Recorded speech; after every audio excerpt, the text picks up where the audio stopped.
En France, on le sait, le mois de mars regorge de semi-marathons, dont celui de La Rochelle, le semi-marathon de Locronan-Quimper ou encore le fameux semi-marathon de Paris. Ça tombe bien, on est à un mois de la course et dans cette vidéo, je vais te donner quoi faire et surtout quoi éviter pour arriver fin prêt le jour J. Bon, évidemment, à J-30, votre forme va dépendre de ce que vous avez fait auparavant. Donc partons du principe que vous avez fait une prépa, disons, plutôt générale, vous avez couru assez régulièrement et plusieurs fois par semaine. Vous avez d'ailleurs une idée de l'allure que vous pouvez tenir dans un mois, mais vous posez encore pas mal de questions.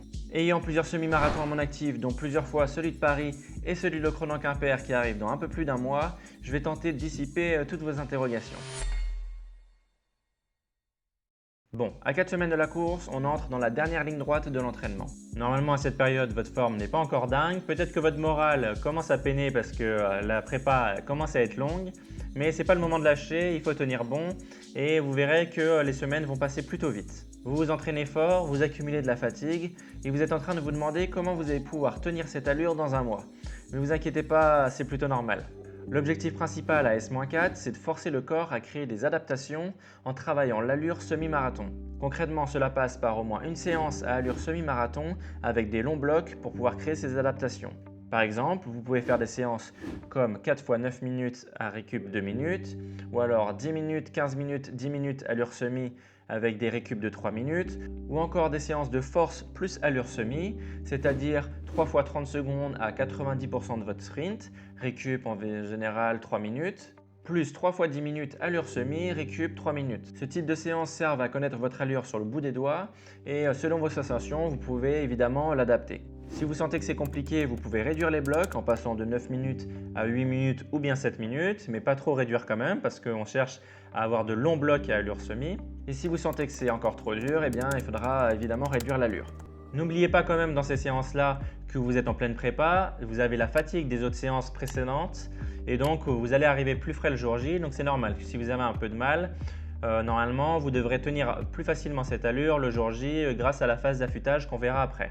Pour les plus compétiteurs d'entre vous, attention cependant à l'excès de confiance. Ces séances-là restent des fractions de votre semi-marathon et ne représentent pas l'effort global que vous allez avoir dans un mois. Il y a évidemment plus à perdre en augmentant l'allure qu'en réduisant l'allure et en adaptant selon votre forme du jour.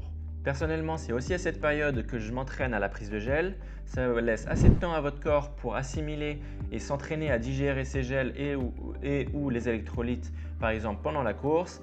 Et donc, je pense qu'à un mois du semi, c'est une bonne période pour commencer cet entraînement-là. Vous l'aurez compris, à S-4, l'important est d'éviter l'excès de confiance. Il faut essayer de respecter au maximum ses allures. Mieux vaut une séance un peu trop facile qu'une séance trop dure et qui amène à la blessure. C'est pas mal ça comme slogan. Bon, à 3 semaines de la course, si votre plan est bien construit, ça va être la semaine la plus dure de votre prépa. Entre S-4 et S-3, votre corps va être fatigué, votre mental va être mis à rude épreuve également. Donc l'important à S-3, ça va être de respecter vos allures le plus possible et le plus précisément possible, notamment sur vos fractionnés. Et au contraire, pendant vos EF, ça va être d'écouter votre corps au maximum. Par exemple, moi j'ai une habitude, c'est de mettre que le cardio sur ma montre, comme ça j'écoute mon corps et elle bip quand même si je vais trop vite, mais si je vais plus lentement, c'est pas un souci. Là, vous n'avez rien à gagner pendant vos EF. L'important, c'est de laisser votre corps respirer et vous permettre de récupérer justement en courant. Et ce qu'il faut absolument éviter à S-3, pour moi, c'est d'essayer quelque chose de nouveau. Si vous changez de tenue, c'est pas très grave. Si vous commencez à essayer des nouveaux gels, ça l'est un peu plus, mais ça peut encore passer parce qu'il vous reste des séances pour les assimiler. Mais l'erreur que je vois, et je vois encore beaucoup de coureurs le faire d'ailleurs, c'est de changer de chaussures et ça, on n'en veut pas. Vos chaussures elles doivent être testées, validées et survalidées pendant vos entraînements et à S-3, il commence à vous rester plus beaucoup de séances à allure semi pour pouvoir les tester et les valider et vous ne savez jamais comment votre pied et votre corps va réagir arrivé au 15e, au 16e ou au 17e kilomètre. Si vous commencez à avoir mal au talon, mal aux orteils ou mal à la plante de pied, la fin du semi va être compliquée. À 2 semaines de la course, votre prépa va changer d'allure. À 2 semaines, on rentre dans la phase d'affûtage. Cette phase a pour but de permettre à votre corps de récupérer des grosses semaines précédentes afin d'arriver le plus frais possible le jour J sans pour autant perdre le travail que vous avez effectué auparavant. Le point de vigilance alors à S-2, c'est de ne pas réduire trop drastiquement votre volume parce que arriver frais ne veut pas dire non plus arriver désentraîné. En général, on peut réduire le volume de 15% à 30% durant cette phase d'affûtage. Ça va dépendre évidemment de votre niveau, de votre volume hebdomadaire, mais l'essentiel c'est de réduire de 15 à 30% le volume hebdomadaire des 5-10 dernières semaines que vous avez fait pendant cette prépa. Là, je parle évidemment de volume et pas d'intensité. Le volume va être baissé de 15 à 30%, mais pas l'intensité. L'intensité, il faut en garder pendant ces séances. Il faut continuer à travailler à allure spécifique, la semi-marathon, si vous préparez un semi-marathon. Et d'ailleurs, au milieu de cette semaine à S-2, autour de J-10, normalement, il y aura votre dernière séance test de votre préparation. Cette séance test à J-10, c'est celle qui va vous propulser vers votre forme semi-marathon. Il faut qu'elle se passe le mieux possible et pour ça, je vous conseille d'ailleurs de mettre un jour de repos avant cette séance-là pour pouvoir permettre à votre corps et arriver en forme aussi bien mentalement que physiquement pour cette séance test. Et l'idéal également, c'est de vous mettre en condition de course, autant au niveau des gels que de la boisson, que de la tenue ou encore des chaussures de course. Dans la continuité des semaines précédentes, à S-2, il faut éviter l'excès de confiance. L'important ici, c'est de respecter au maximum les allures sans chercher à en faire plus. Et d'ailleurs, je vais vous donner une anecdote personnelle à ce sujet. L'année dernière, en 2025, j'avais le semi-marathon de Séville en ligne de mire. Mon but alors était de faire évidemment un RP, comme j'essaie de le faire à toutes les courses. Et au mois de décembre, j'ai voulu trop en faire. J'ai voulu non pas rattraper des semaines que je n'avais pas faites auparavant, mais j'ai voulu accélérer ma forme. Et donc, je n'ai pas respecté les allures, ce qui m'a fait me blesser et donc éviter et louper cette séance à J-10 ainsi que les autres pendant cette semaine-là. Résultat, j'ai pas eu mon RP à la clé et j'étais dégoûté. Bon, là c'est la semaine de course, on peut enfin souffler. Normalement, tout le travail est derrière nous, les séances les plus compliquées sont aussi derrière nous. L'important pendant cette semaine, ça va être de souffler, de récupérer, aussi bien physiquement que mentalement. Dans cette semaine, les séances doivent être courtes, légères. Elles doivent permettre à notre corps de récupérer, tout en gardant quand même quelques allures spécifiques semi-marathon, histoire de nous rappeler et de la connaître vraiment sur le bout des doigts le jour J. Les conseils basiques, on les connaît, mais ils restent importants. Essayez de bien dormir, essayez de bien manger également. Vous pouvez faire des carb-loads et des apports en glucides, etc. Moi, je ne me prends pas la tête avec ça.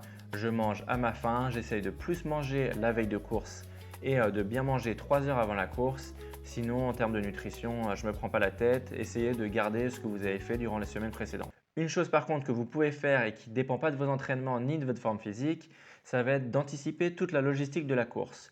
Moi je sais que pendant la semaine de course, j'essaie d'anticiper les ravitaux, voir où ils sont placés, d'anticiper combien de gel je vais prendre, dans quelle poche je vais les mettre, essayer d'anticiper les logements quand vous allez dans une autre ville et la prise de dossard. Et le jour J ou 2-3 jours avant la course, essayez d'anticiper le métro ou quel transport vous allez prendre pour arriver fin prêt, avoir le temps de vous échauffer et de rentrer dans votre sas de départ.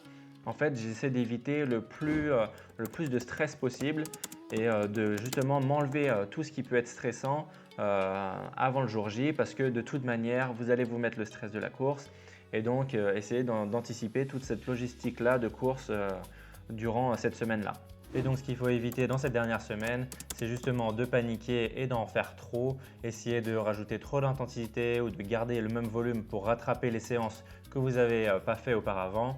Là, l'important c'est de récupérer, de gagner de la forme et justement, comme je vous disais, d'arriver le couteau entre les dents le jour J.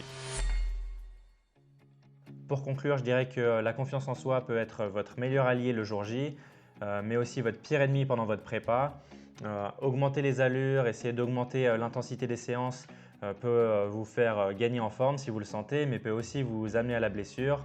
En fait, tout est une histoire de sensations malheureusement et c'est pour ça qu'il faut se faire accompagner, essayer d'avoir un coach qui fait un entraînement et un plan personnalisé, c'est le mieux du mieux.